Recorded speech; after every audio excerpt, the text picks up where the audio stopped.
Great evening, great evening. Welcome to the I Am Transformed show where we interview real people with real transformations. If your own fears and insecurities are hindering you from pursuing your dreams, the wait is over. When you can change your mindset, you can change your life. Go after the life that you desire and deserve.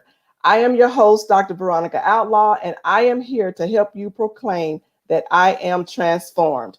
Today, we are talking marriage, love, faith through fears and scars. I have with me today a return guest, Miss Briana Medley.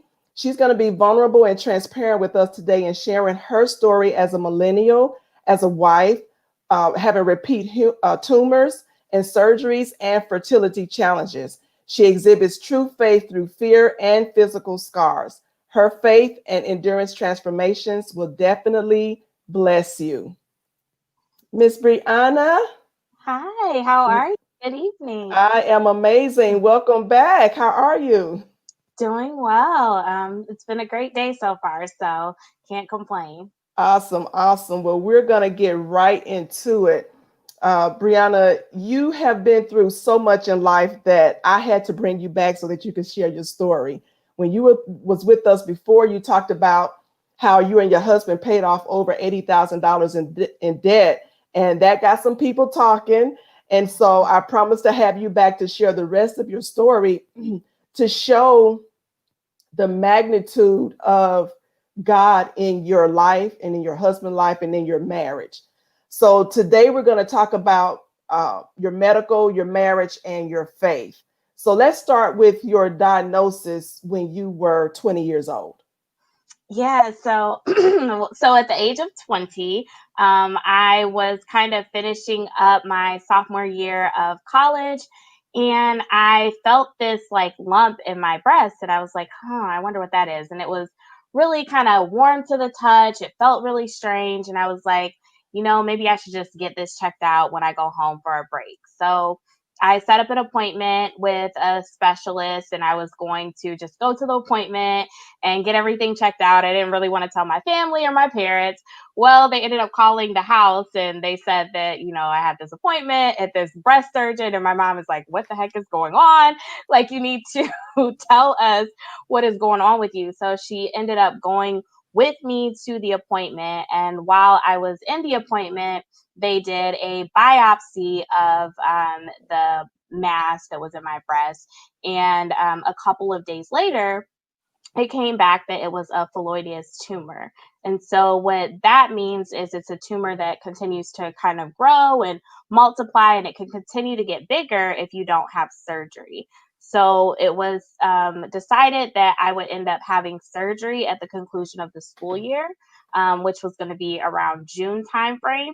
And so I was scheduled for surgery during that time, did the surgery, and they were going to try to test to see like if it was truly in fact a phylloideous tumor, because at the time when they did the biopsy it was inconclusive. So we went in and took out some of the mass. They weren't able to get super clear margins during that first surgery, and so I had to have a second surgery in Mm. August of that year. And so it was really challenging during that time because when you're 20, you want to be kind of young and independent and able Right. to do things on your own. And, I have my own car. So I was like, yeah, I get to drive everywhere.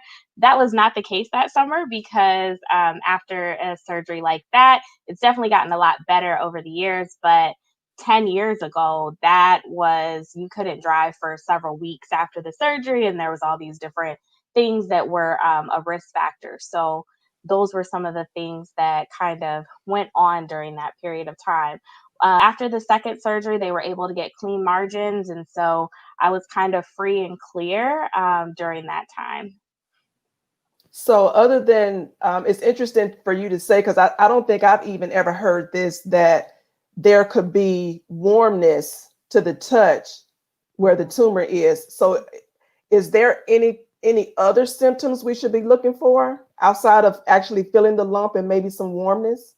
Those were just some of the main symptoms. I always encourage people to make sure that you're doing your self breast exams and checking just to make sure that there's nothing there. I mean, with a woman's cycle, things change. So you just really need to get to know your body because you're the one that knows like if something is out of whack or something's not right, and Hmm. go to the doctor, because so many times we put those things off because we're like, oh, it's probably not a big deal, and it really could be a bigger deal, and it's something that you could fix or kind of nip in the bud early before it gets into a bigger problem. Okay. So you had the surgeries and you ended up with these scars. And Mhm. you shared with me that you had to learn to love your new body with the scars. Talk Yeah. to us about embracing that journey, how you felt in the beginning and then through the process of actually embracing those scars. Yeah, so after the first surgery, I was like, oh, this does not look right because it's so much of my breast tissue that's like gone. And I mean, I know that a lot of people have uneven sized breasts and it's like kind of a vanity type of thing, but at the same time, like you want your body to look right. So then I would wear certain outfits and just things didn't look the same. So it really took a lot of like learning to embrace it and actually getting some like Mederma skincare for scars. And eventually over time, like it started to heal where it didn't look as crazy. But those first couple of months, like it would like open back up a little bit and then like I would be bleeding. It was just kind Mm. of really sucked. um Yeah. and especially to be like a young woman, like your body is something that people really want to, you just want it to look right. You don't want to Mhm. have these things that make you look different. And so for me, that was just hard to like have to learn to embrace and to get comfortable with. How did that impact your dating Um, I if you don't were dating at that time? I so at the time I wasn't in a relationship with anybody, but it didn't really impact me dating. It was something that I would notice, not necessarily other people, Okay. because it wasn't so drastic to the point where it's like, oh wow, you definitely got something wrong. But it's Yeah. something that I knew that was wrong with my body, and it's not like you're just always showing that part of yourself off at all.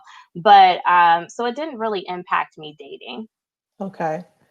Let's fast forward to when you were 23 and now you are diagnosed with PCOS. Tell us what that is, the symptoms, the diagnosis, and your prognosis. Yeah, so I officially got the diagnosis of PCOS, which stands for polycystic ovarian syndrome. And what it is it's a condition where there are cysts that form on the ovary. So it's a issue within the endocrine system. A lot of times, it's because of insulin resistance. It causes things like excessive weight gain, even if you're like exercising and eating right. So Mm. excessive weight gain, hair to grow in places where it really shouldn't. There's just a lot of other issues that come into play: baldness, hair falling out. And I have experienced definitely all of those different symptoms. And also a lack of period. So they're not consistent, or I could go a year without ever having a cycle. And Hmm. the interesting thing is that no one really takes those things seriously as a woman until you're ready to start having children. So they're like, Mm. oh, okay, it's not that big of a deal.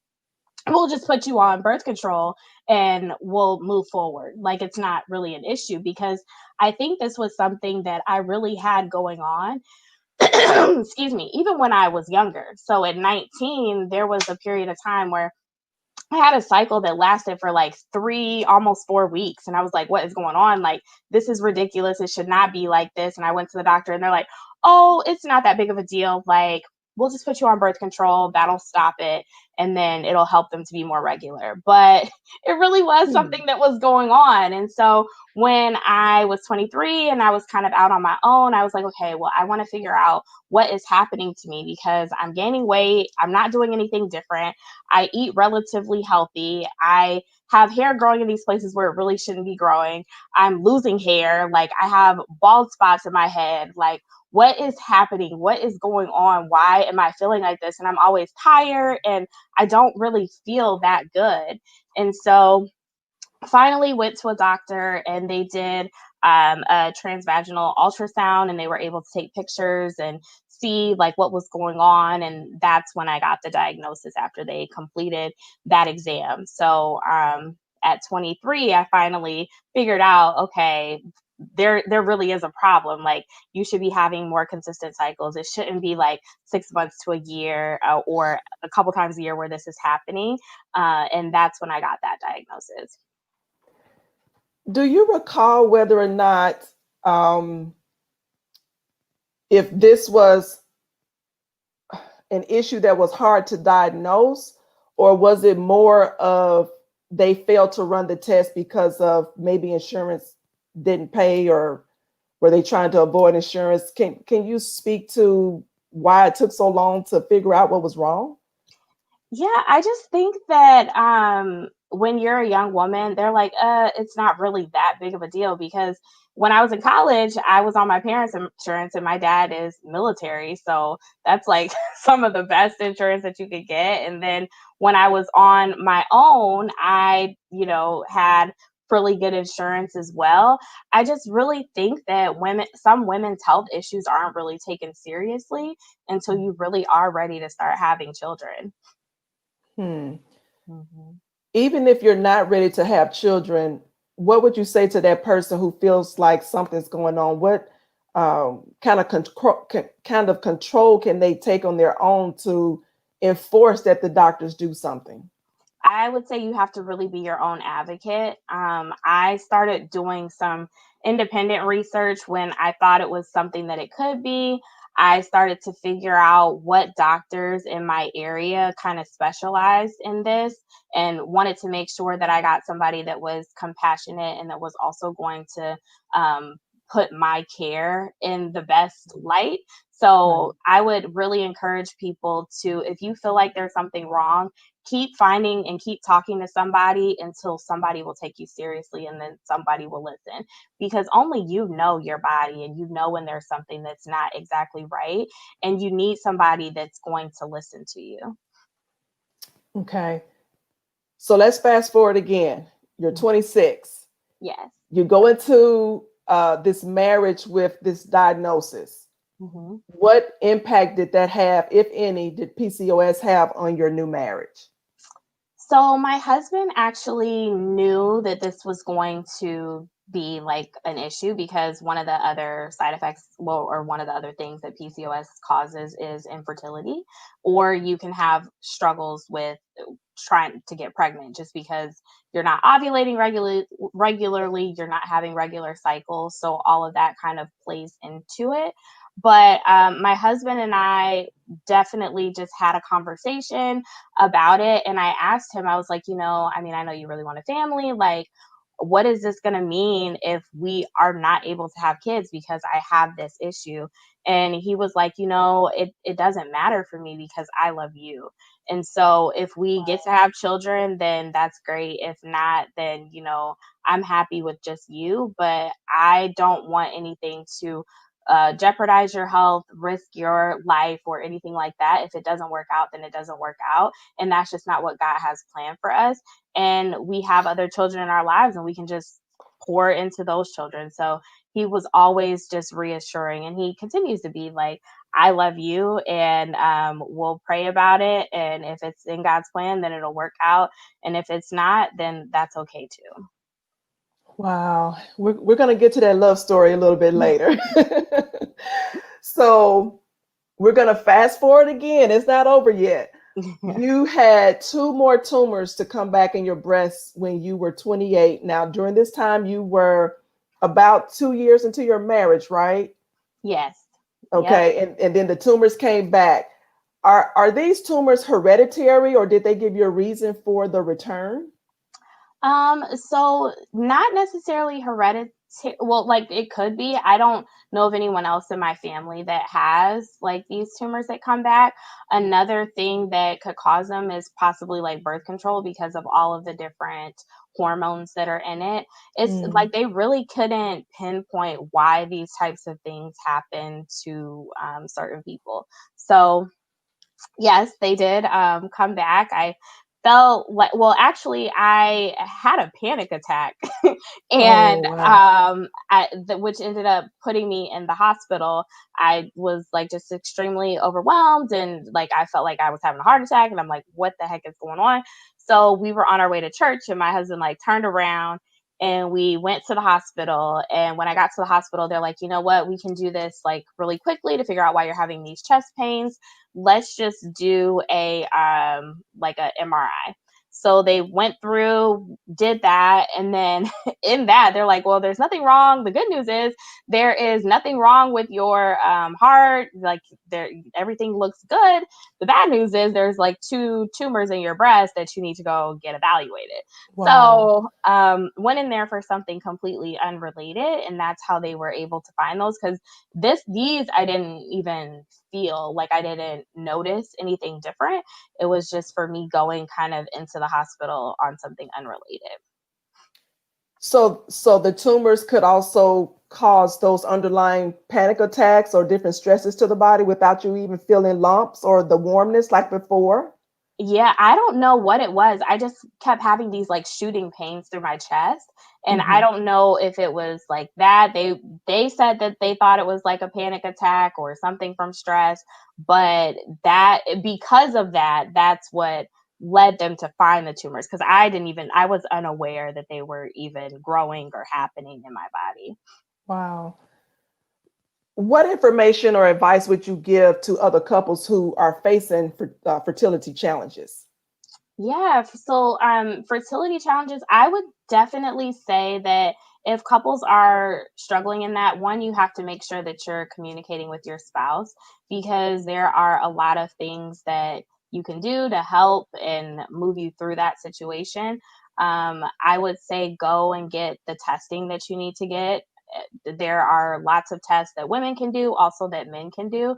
So I think it's important that both partners go through that testing process together, because so many times people think that, infertility is just a female issue, but sometimes it's like the men that also have an issue. So you want to make sure that you rule those things out. So that's what I would encourage couples to do. I know that eventually that's something that my husband and I will both go down that path, and we'll do the testing and make sure that, things are working the way that they're supposed to, and it's not any other issues. So I would encourage couples to definitely do that. And then also just make sure that you have things that keep life fun, because sometimes people can get so stressed out about this needs to happen at this time, and they Right. forget about their relationship and their marriage, and that's what brought you together. It's love. So you want to make sure that you're continuing to grow that relationship, because if you do eventually have kids, like, you don't want to waste that time that you could have been building your relationship and strengthening your bond stressed out about it. So that's one thing that I would encourage couples to do. That's powerful that you said that, to focus on each other while you have each other and not the problem. Yes. So I have to hear the story. Let's go back to you getting married at 26. I want you to share your love story. How did you and your husband meet, and how long did you date before you got married? Yes. So our love story kind of starts. My husband moved to the DC area in July of 2013. And so he moved here for work.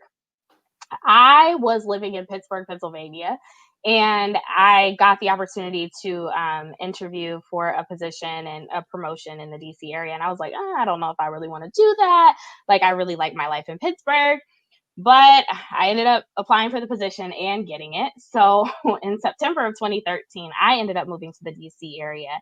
And we have a mutual friend. They are also married. So my friend from high school and my husband's friend from college, and also roommate before he moved to DC, they were like, hey, like, you guys are both here, you should link up. So he actually called me on my way to DC, and he was like, hey, like, I know you're moving here, do you need help moving in, all of these different things. And I was like, oh no, I don't really need any help, like, I have movers, everything is pretty good, but let's meet up and have lunch at some point. So we had lunch at this burger place in Arlington, Virginia, called Big Buns, and we had lunch, and lunch turned to dinner.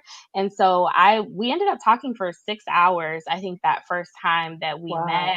And then we just kept hanging out. I would cook for him all of the time. He would come over and eat, and I would send him home with the leftovers. So he was constantly thinking about me.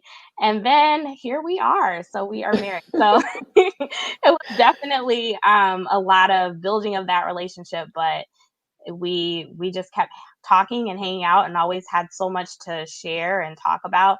We grew up Church of God in Christ. We grew up military, so we just had so much stuff that was in common with one another.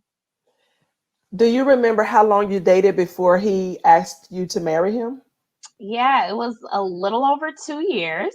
Okay. So yeah, so a little over 2 years. We started dating in officially together November of 2013, and then he proposed in February of 2016. Okay. So when he asked you to marry him, why did you say yes? So why did I say yes? I said yes because I liked what he stood for. I liked that he was kind of my balance. So my husband is very much the opposite of me. He's very calm, he's very cool, collected. In a lot of situations, at times I can be very high strung. So I liked that he was almost like my peace and very much a steady person. And so I Mm. knew that that was something that I needed in my life. I also appreciate at times just like the way that he steps back and kind of really thinks through things. I'm the type of person, I'm like, let's go full speed ahead. We don't really need a lot of direction. We'll figure it out as we go. But I think that his balance of, hey, well, let's think about this a little bit. Let's ask a couple more questions. Like, did you think about this? Did you think about that? So I think that those things also help to balance me out. So I would say the biggest thing is just knowing that he's kind of the balance. And then too, like his relationship with God. Like I know that even when things get tough or when things get hard, he's going to always go back and pray.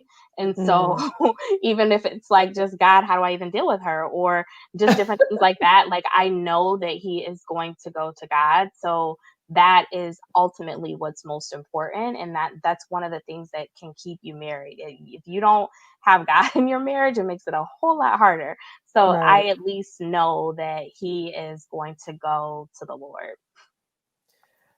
Briana, for you to be such a young age, I'm so impressed with your level of commitment and wisdom in your marriage. Um, what things did you do to prepare you for marriage before you actually got married? Yeah, so we did a couple of different things. We mostly read books. So we read When God Writes Your Love Story. We started actually reading that book before we started dating, and we read that together. And we also read another book. I think it's called Meeting Mr. Smith. So we did that. And then we didn't have as much premarital counseling as I would have liked. We did a couple of sessions before we got married, but one of the things that's really helped to enhance and grow our marriage ministry is phenomenal. So every Wednesday they have a prayer call where they're on Facebook Live giving you little wisdom nuggets, and we tune in every once in a while to that. Every month they have a couples fellowship, and we're pretty consistent with going to that every single month, learning about different topics. They also have a marriage conference, and we've gone to that every single year that we've been married, that we have been able to go to it. And so like we continue to pour into our relationship. And then when things are tough, we know that there are other resources, and we try to tap into those as well, just to make sure that we're getting that biblical and godly perspective. What about before meeting your husband? Were you consciously preparing, or did you just really come up in a church that really had a strong singles ministry and other ministries? I was preparing. So one of the things that I did in my singleness is I really tried to understand who I am and and what I wanted out of life. And I know in the past, like I had dated people that just were not the right fit, or just weren't going to push me to where I was going or where I needed to go in the future. And so I really prayed about God sending me the right person. And I remember clearly God speaking to me and saying that, it won't be long and I'm sending him and he's coming. So you need to get yourself together. And so he was like, telling me you need to get your finances in order. You need to start doing, like, your husband's not going to be okay with you just spending all this money. Like, you love to shop. That's not being a wife. And so, like, God would download these things into my spirit as I would be journaling and writing things down. And actually, one of my journal entries was on October 1st of 2013. So, like, shortly after we had met, and I was just like talking about how, like, he was such a great guy and all of these different things. And the interesting thing is, exactly 3 years later, on October 1st of 2016, we got married. So, like, I really just feel like, God was in a lot of our relationship and in our connection. And even going back to the journal entries, it's just so interesting to be able to see, like, wow, this is how much I grew during this time. Speak to the singles. How Yeah. should they be preparing? What should they be doing? What should they be focusing on while they're single? I would say focus on yourself because marriage is definitely a mirror. So you will learn so much about yourself.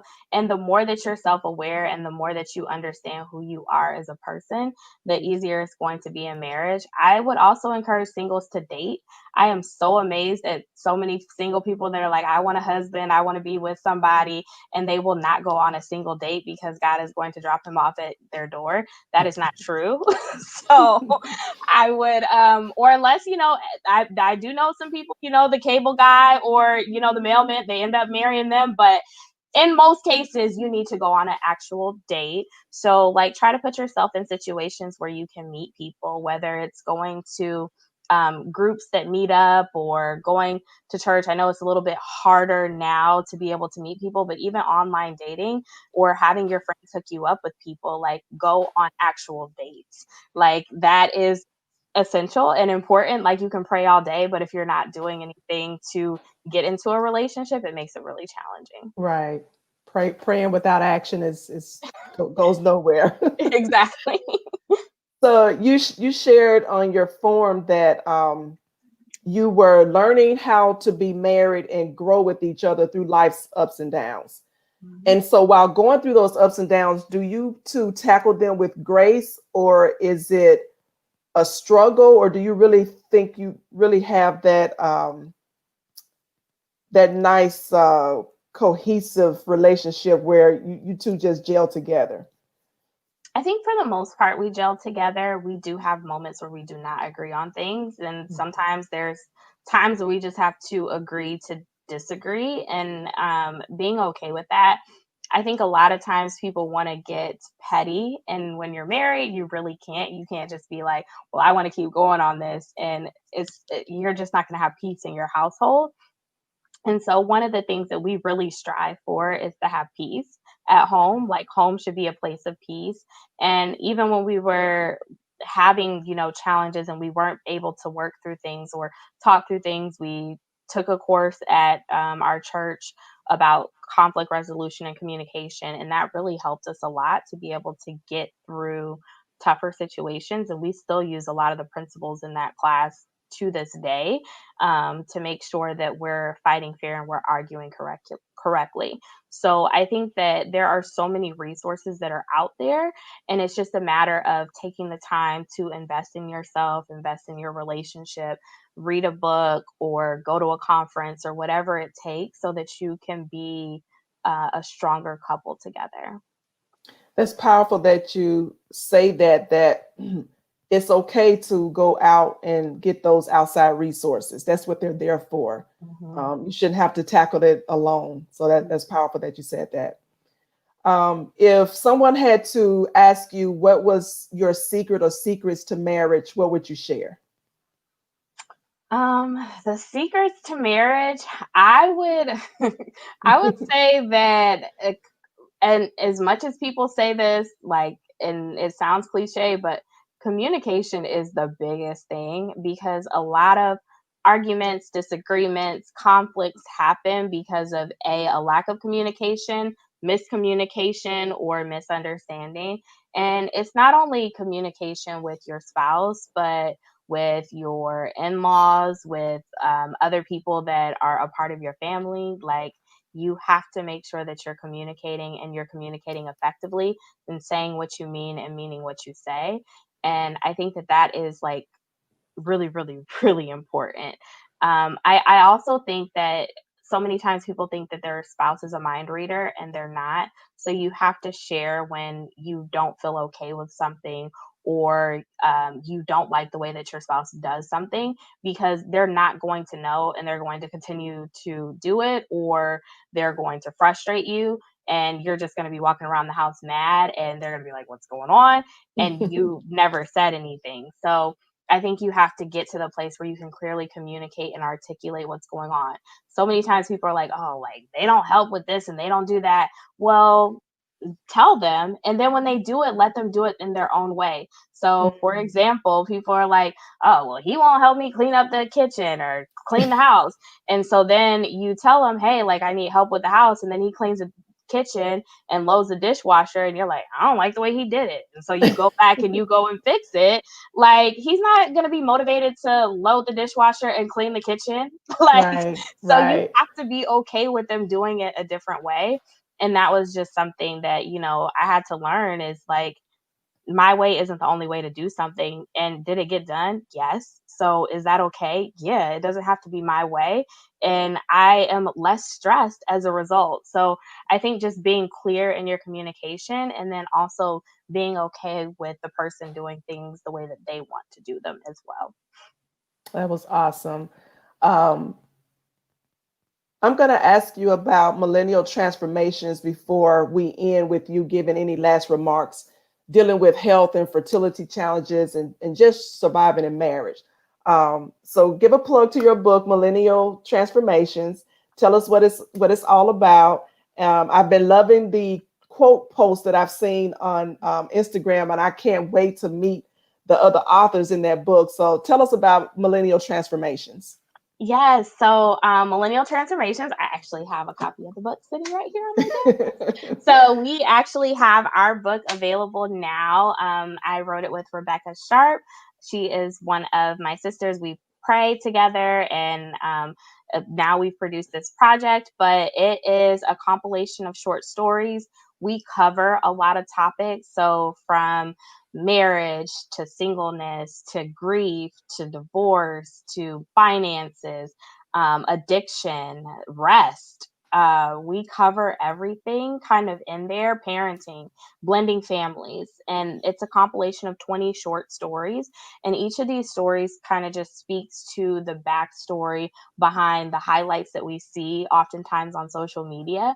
And so we really wanted to highlight some of these taboo topics in the church, so that we could bring some light to some of these things. And one, just share these stories, because we know that people can get the victory by maybe hearing someone else that's going through something. So that was really our focus with the book. Okay. And is the IG handle Millennial Transformations? It is, yep, at Okay. Millennial Transformations. Okay. I'll put that in the chat here. And if you would, Briana, let's end with you giving advice or tips on dealing with health, fertility, and surviving in marriage. Yeah. So, for health, go to the doctor.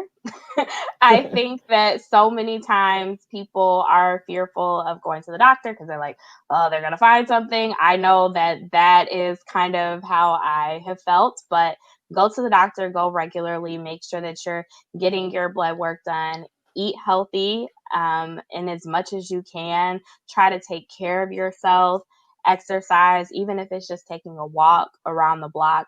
Just do something to make sure that you're keeping your health in check.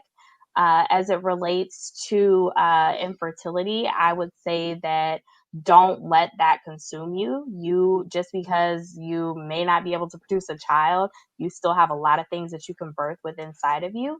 And so that doesn't mean that you are less than a woman or less than a person if that does not happen for you in your life. So you want to make sure that you are doing everything that God called you to do, and not letting that be your main and sole focus.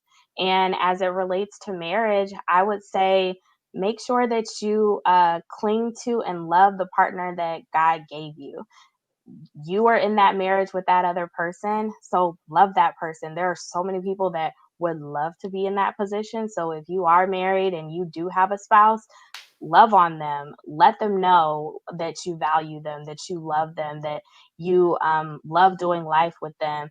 Have date nights, spend time together, spend time getting to know each other, fall in love with each other, and get to know each other in new ways. There are so many times like where my husband and I have done just fun random things together, whether it's going to go get frozen yogurt, or going to the gun range, or going to the spa, or going on vacation. All of those different things are so important to continuing to build your relationship. So make sure that you remember the joy of marriage and the joy of why you fell in love, and don't let the day to day of life take away from that. Beautiful, just absolutely beautiful. Regine says such great nuggets. I totally agree. Totally agree. Briana, it has been an honor and a pleasure to have you on here again. This was your second appearance. I look forward to many more collaborations. I think you and Rebecca have some time in December where you're going to come together.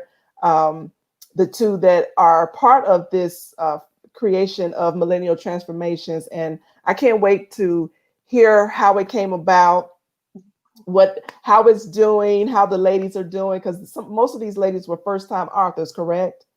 Yes, first time. Yep, contributors. Yes. I love it. I love it. I Yeah. love it. So if you don't have any last words, we don't have any comments.